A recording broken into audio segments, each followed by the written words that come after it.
So in today's video, guys, we're gonna be talking about why you should stop buying folding adapters. In order to figure out which type of folding mechanism is best for you and your purposes, we need to understand why they exist, and we need to understand what the purposes of them are. But then comes the grand old question, why a folding adapter? Like, why do we even want them? Why do we kind of need them? Well, number one, there's always the cool factor. You can always pretend you're John Wick, run around, you know, play G.I. Joe, whatever you want to do, maybe brag to your friends. There's nothing wrong with that if that trips your trigger. I'm not here to judge you. But there are two main reasons why folding adapters are important: storage and transport. As an example, I built a bolt action rifle not too long ago, and we're gonna be doing some testing now that the weather's cooling off. You know, the barrel's 26 inches long, and then the dang thing is so long that I didn't have a single gun case that would fit it. Now, I ended up ordering a larger gun case. However, if I would have opted to buy a folding adapter, it would have fit into my typical gun case, no problem. I just didn't think of it at the time. That would be for transport, right? You need to get it in your gun case and get it to the range. Another reason is for covert concealed carry in a bag, like a backpack. You know, something like this. Well, not only will it fit in a backpack, but this will bleed into the storage. This will sit right on a shelf in a gun safe. If your safe happens to be in the same kind of condition as my safes, where one side is for rifles, one side is for pistols, and your rifle side's completely full, now you can fold a rifle and put it on the pistol side and hold it there with no problems. And over the years, as I've gotten more and more folders and collected more guns, I'm starting to see more of a benefit to folders than I did prior. The thing that we need to recognize with folding AR-15s is the AR-15 was never intended to be folded. You see, typically on firearms that come from the factory being able to be folded, the entire recoil mechanism is encapsulated into the upper receiver. Whereas with an AR-15, you have that buffer tube out here that is also part of the recoil mechanism. And that poses quite the challenge when you want to do something that folds. AKs have always kind of been one of your go-tos if you wanted something that folded, you know, from the factory. No fuss, no muss. You didn't really have to spend any extra money. But not everyone likes an AK. Not that they're bad, I like them, but you know, in America, people tend to love the AR-15. Now, another gun that is kind of like an AR that comes from the factory being able to be folded is the SIG MCX Virtus. I don't have one of those yet, but they do cost quite a pretty penny. You're looking over $2,000 to $3,000 depending on which variant that you choose to get. I will try to get one in the future so we can review it, but up until recently, in the past couple of years, you know, the SIG MCX and the AKs were kind of your main two platforms that could be folded. You know, then as more time passed, a couple of companies came out that made adapters for the AR platform that allowed it to be folded, but they did come with a couple of downsides. The first type, such as these adapters, you can't fire these when folded. Now, technically speaking, they do have a piece in here that blocks the bolt carrier from moving. So if you had one in the chamber, theoretically, you could fire one off before you'd have to open it up and cycle around. Most companies will say not to do that, but it is technically possible as a last-ditch effort. I would just kind of get my face out of the way just in case, because they usually have some kind of block there that prevents that bolt from coming out of the gun, but that's not foolproof. And then the second type are able to be folded, and you can still shoot in a complete magazine. You can run these completely in the folded position, change mags, and do whatever you want. Now, the pros and the cons between these two is typically the adapters or the lowers that have the folding adapter that can't be fired while folded are more affordable. And then things that are like this are gonna cost a little bit more money. There's also a couple of companies out there that make retrofit systems like Sylvan Arms, where they get this tiny little bolt carrier group and you're able to put a folding brace or a folding stock and you're able to still fire it. However, those things cost $400 to $500. And that's kind of where the crux lies with AR-15s, being able to fold them and shoot them at the same time. Price has just always been an issue. You know, like for example, this little guy right here is like $2,000. But I do have some affordable alternatives that we're gonna talk about a little bit later. Just an FYI, guys, I'm gonna put a parts list together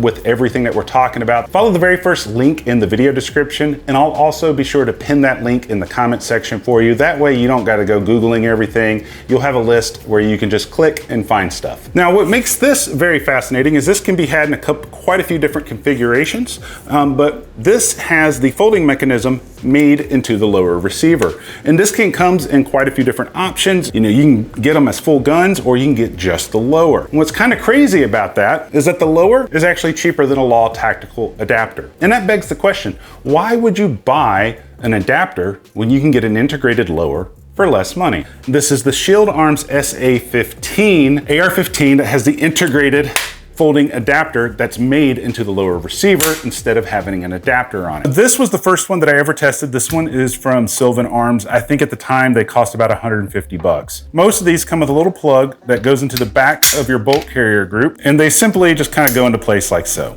Now this is the bolt carrier group from Sharps Rifle Company, and you can see how the end of it back here is thicker, and that's to prevent carrier tilt. So this bolt carrier won't work with folding adapters that I've ever tested, so keep that in mind. But nonetheless, your little adapter piece goes into here, and then your buffer and buffer spring are encased back here, and then you close it. A couple things that I hated about this was, number one, when you folded it, it didn't fold all the way. They later came out with, I think, a Gen 2 version, and it did fold all the way, so that was improved.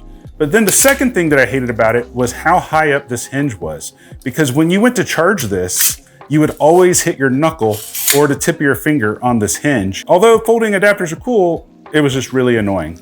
Then I got this one. This is the Gen 4 from Sylvan Arms. It's actually just more similar to the Law Tactical than the first gen. A couple things that you will notice that are different about it. Number one, on here, you see this huge gap back here. From where the end plate is, the back of the receiver to the front of this end plate that's over here, we're measuring about 2 inches in length right there. That's huge. And so if length of pull is a concern for you, or at least additional length of pull, might want to stay away from that. And it also just kind of looks stupid, just out there floating like this big black box. So on the new version, it still folds flat, just like the second generation of the first one I showed you. And then also the hinge is much lower. And you can actually charge this any direction that you want. You're not gonna have a problem with it, which is great. And then also they added a QD slot right here and a QD slot right here. And they've really improved the overall fit and finish of it. They've changed the way that it installs, so it's a little bit nicer. So when you measure from the back of this receiver here to this end plate, you're now at 1.5 inches, whereas before you were at 2 inches. Very good to know. It's a 1/2 inch shorter than the first version. We're gonna go over the differences between this and the Law Tactical in a minute. The overall feel and experience was very similar to this. However, the Law Tactical is going to be more for people that like military and law enforcement. And so there's always something to be said about that. Now, if we compare that to this guy, this is the Sylvan Arms lower receiver. We're going to go into this more detail in a minute, but I wanted to show you the folding mechanisms. Now, this folding mechanism, the newer one, it measured about, what, 1.5 inches? It measures less than 1 inch from the back of the receiver to the front of this end plate right up here, just a hair under 1 inch.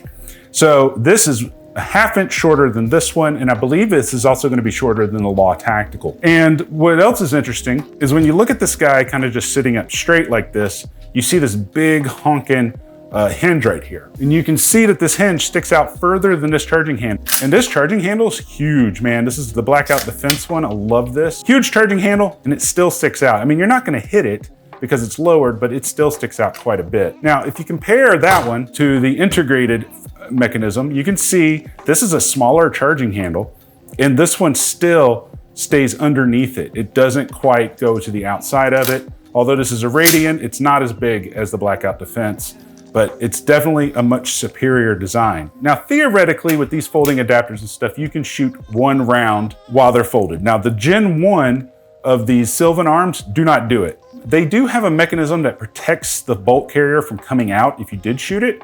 However, this one allows that piece to come out. Self-defense situation, you didn't have time to unfold your gun, you had to pull the trigger, you had one chambered, that would knock you out in the face real quick. Now on this newer version here, you could probably get away with it. It still says do not fire while open, but this thing is not coming out. They got a way better locking protection lock in here than the old version. Now on this one, you don't have that little adapter block that's in there. This one has a proprietary buffer in it. And so with this one, you can't pull anything. If I was gonna have to take a chance and fire one of these while open, although I'm not condoning it or telling you to do it, I would feel safer with this one than the other two mentioned. I'm sure the Law Tactical one would hold up just fine. They are approved for military and stuff, but this just feels really nice. And it has a much smaller hinge. and it's amazing. So let's talk about this guy in its entirety, and then we're gonna talk about the lower receiver because they can be purchased in different types of configurations. And I wanted to talk about what I think the best bang for the buck is. For an FYI, the attachments that I have on here is this Strike Industries vertical foregrip. I just had it in a box, so I threw it on. I got some M-Bus backup sights, and I got this Veridian GDO 30 green dot, and it takes AAA batteries, super easy to find. It also has a quick detach mount, and these things are like really affordable. Now, as the full gun is, we'll start at the front. You get a 3-prong flash hider. This is the dead air chemo mount. Has the quick detach for different types of dead air, makes a bunch of different adapters, so you can put almost any suppressor or muzzle device on here and just crank it on, crank it off, real easy. This is a 13 9-inch pin and welded. They do have a 16-inch model that's available. This is a Midwest Industries Night Fighter 13.5-inch M-LOK. We're gonna cover more about the barrel in a minute. The gas block is a Sequence Precision adjustable gas block. The upper receiver is made by Sylvan Arms as well, and it's matched very nicely to the lower receiver. For the bolt catch, they're using the Geisley Maritime bolt catch, which is nice and big. Then we have the ambidextrous Radian safety, which is my all-time favorite safety. And for the trigger, they're using the Velocity 3.5 single stage trigger. I've made multiple videos on these triggers. I love them to death. It only comes in a curved, so they don't have the other options for different trigger shoes, but it does come with anti-walk pins. And then this grip is called the Magpul Miad. And what's interesting about this is it's a modular grip. See how it has this like A2 style finger groove here? You can remove that, and it has a slot for something up here. The backside also has different slots and different grip sizes. I'd never tried one of these grips until now, and I actually really like it. I just wish the angle was a little bit different. But fortunately, because this is a rifle and not a pistol, the angle doesn't bother me too much. For the charging handle, we have the Radian Raptor LT ambidextrous charging handle, one of my favorites. Not all-time favorite, but one of my favorites. The bolt carrier group, we'll talk about that in a minute because I don't know much information about that. Standard mil-spec mag release. Now on this buttstock here, this one has a very nice end-plate castle nut. It also has a QD point back here. But what's else is interesting is it's properly staked in at least 2 places. That's very rare when you get a gun from a company that they stake it. And usually that only happens on higher end guns. And I'm glad to see that they did it on this one. Now, although mine doesn't have it, on the newer versions of this, it does come with the PWS ratcheting end plate and castle nut. And those are amazing. If you've ever tried them, they're easy to remove, easy to put on, and they don't even really need staking usually. Although mine doesn't have it, the newer versions do. Let's talk about what this guy is like to shoot at the range. I want to talk about this barrel and bolt carrier grip a little more, pros and cons, and then we want to compare this to a potential build. Is it better just to buy a rifle with this lower, or is it better just to go buy a lower? So as I showed you guys up close with this guy, this has a lot of bells and whistles with it. This has been one of my favorite, not the favorite, but one of my favorite feeling and performing AR-15s that I've tried so far this year. What I mean by that is it's completely smooth. The balance of this coming from low ready, not bad. Or coming from this position. It's also very easy to re-engage the safety with your index finger as you come back. And so those are very good things. This feels amazing to shoot. I absolutely love it. I like that it has the QD portion on it for the flash hider. I think that's amazing. I like that it has a Sequence Precision adjustable gas block on there. I think that's amazing. You know, there's more to an AR-15 than what the parts are that are on it. Sometimes you assemble all the parts together and something kind of feels off. Maybe the weight is a little bit too heavy in the front or maybe too heavy in the rear. But this has been a perfectly balanced gun. Now at the range, I think I had 550 rounds put through this guy total. I tested a bunch of different magazines, everything from Magpul, ETS, Lancer, so on and so forth, and I didn't have a single malfunction with it. Now, I didn't test any sub-MOA accuracy. We're actually gonna be saving that for a couple of months from now, where we're gonna take every AR-15 that I've tested this year, and we're gonna do a 100-yard accuracy test between them and see who comes out on top. Practical accuracy, just as accurate as I can be.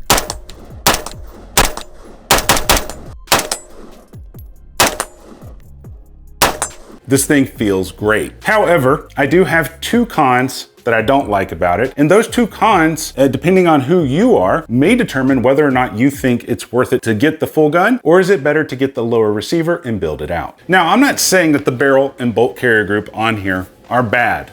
The problem is I just don't have any information about them. When I reached out to Sylvan Arms and asked them more information about the bolt and the barrel, they said that they contract them out. On their website, they give you the basic info about the barrel. 1-in-7 right-hand twist, 4150 chromoly vanadium steel, which is a decent barrel. Don't get me wrong, it's good. They talk about how it's stress relieve after rifling and that it has a black nitride finish, M4 extension, and then they even give you the exact size of the gas port. The downside is I don't know if this barrel is reputable, because I don't know who made the barrel. Now, with that said, there's only a handful of companies in the United States that make barrels. I don't know what the QC process was on here, and I don't know if it's high pressure tested or magnetic particle inspected. That kind of makes me want to just build one versus just buy it. Not saying it's gonna fail, I'm just saying I don't know. With the bolt carrier group, don't get me wrong, it's not bad, I just feel like they could have done better. Number one, I don't know who makes it. I don't know what the QC specs are on it, and so therefore I don't know what the life is gonna be like. Number two, they do give you the standard basic info, like it's black nitride finish, it's been shot peened, and it's been magnetic particle inspected, but it hasn't been a high pressure tested. But people argue all the time whether or not high pressure testing is really worth it. The bolt itself is made out of a 9310 steel. With that said, I feel like they could have at least went for something with a Carpenter 158 steel. All I'm saying to this is, if you've watched any of my videos before, you'll know that the barrel and the bolt carrier group are the heart of your AR-15. And if either one of these things has something wrong with it, then it doesn't matter what all the other cool goodies are on it, your rifle's basically ruined. And now, I'm not saying that this is gonna wear out quick. I'm gonna have to keep putting rounds through it. I'm just gonna have to keep testing it. I don't think that it will, but I just don't have that assurance. Like with Geisley's bolt carrier groups, they tell you exactly what's gone on in the manufacturing process. With Bravo Company, it's the same thing. And not only that, but they tell you how their barrels are being made and what kind of QC their barrels have gone through and all that stuff. All I'm saying is, for the $1,800 that this guy cost, I at least want to know the information about the barrel and the bolt. So in order to find out if this is worth the $1,800 or not, I went to the Brownell site, and what I did on their site was I searched for every single product on here. If they didn't have that specific product, I found a comparable product at the same price and added those to the cart. So I wanted to see a couple different prices. I wanted to see, number one, what it would cost without a folding adapter, and two, I wanted to see what it would cost after a folding adapter. And I also added a special code, a new code that I have for them. Before the code, it came out to $1,666.58. That's without an adapter, and that's with a standard lower receiver, just to FYI. And then after I added my special code, it came out to $1,505. Now, if we were to add a Sylvan adapter, we can add $200 to that and we get $1,705. Now, if you add the Law Tactical to that, Law Tacticals are $269, but thankfully Brownells carries them, so the code worked for it. And then that one came out to $1,748. And now that's with the codes. Now, obviously without the codes, that would have been quite a bit more. So it is cheaper to buy this with the integrated folding adapter than it is to build something with the exact same parts and add a folding adapter to it. In that case, I would say, yeah, this is probably worth the money, but it all depends on what your needs are. Now, if we wanted to put something together that we could shoot while it's folded, could we get out a little bit cheaper? And so I went back to the Brownell site and I put a parts list together that had as many identical parts as this guy did. The only difference was I used a BRN 180 upper and a BRN 180 lower, and I added a folding stock to it. I have made quite a few videos on this gun back at the end of 2019 going into 2020, and this has been a very fun gun to shoot, and it's held up very well. The cool thing about the BRN 180, in addition to being able to shoot it while it's folded, is it comes in quite a few different configurations. You can get them available in 10-inch, 10.5-inch, 16-inch, and 18.5-inch. Downside is there's no 13.9, so there's nothing that you can do for pinning and welding unless you pin and weld a suppressor to it. They do have multiple calibers. They have 223 wild, they got 300 blackout and 7.62 by 39. This also has an adjustable gas system, and this one runs off a piston system instead of direct impingement, and that way it's going to be a little bit easier for cleaning. But before codes, a build that came out very similar to this with like the same trigger, the same maritime bolt catch, and safeties and things like that. Before codes came out to $1,636, and after codes came out to $1,472. So you could literally build a rifle like this with the BRN 180 and have it decked out with like some of the same features as this guy, like with the little small parts and stuff, get out quite a bit less expensive. But the downside is you can't have a 13.9 or a 14.5. And so I kept looking and I found an upper that I've never tested before, and that's gonna be the Foxtrot Mike uppers. And he has a little bit of a different upper. The main difference in his uppers is the charging handle isn't here. It's up here at the front like this one, and you can switch the sides on it. Now, I've never tested the Foxtrot Mike upper, so I can't vouch for it yet, but I am gonna get one and we'll make a video about it. But because they make the BRN 180s, it's probably gonna be the same. Now, the pros to the Foxtrot Mike, besides being able to shoot them while they're folded, you can get a 13.9-inch barrel pin and welded, but there is one big pro to it. With all the same kind of features like the triggers and the maritime bolt catch and things like that, you can get away with $11.49 on that. And if you want to know more information about that, like I said, go over to the parts list. There'll be a list for that. So of the different folding mechanisms that I've tested today, would I get an adapter or a dedicated lower? I would just get the dedicated lower for basically one main reason. This dedicated lower is still cheaper than the Law Tactical. Not that the Law Tactical is bad, don't take it that way, but it's cheaper to buy a lower, especially with the code that I have for it, than it is to go buy an adapter. So why wouldn't I get a sexy dedicated lower? Maybe you guys could think of some reasons and you can let me know that in the comments. I could be wrong about this. But with that said, how important is it for me to have a folding AR that I can't shoot? And so if I wanted something that I could shoot from the closed position, I'd probably go with the BRN 180S build, or I'd go with something like the Foxtrot Mike, and I would be able to put something together for around $1,100 and not have too much money invested. But the downside is to, the BRN 180S and to the Foxtrot Mike is those are piston-driven uppers, meaning piston-driven and gas impingement have their pros and cons. Piston-drivens are cleaner, they're easier to clean, but they tend to kind of shake a little bit more, making you a little less accurate. Whereas a direct gas gun doesn't shake quite as much, and therefore you're a little more accurate. So I think it really depends on the type of build you're doing. But let me know if you guys have any other questions down in the comments section. Let me know if there's anything else you want me to review in the future, and I'll do my very best to get it. But until next time, guys, I love you, and you guys stay sexy.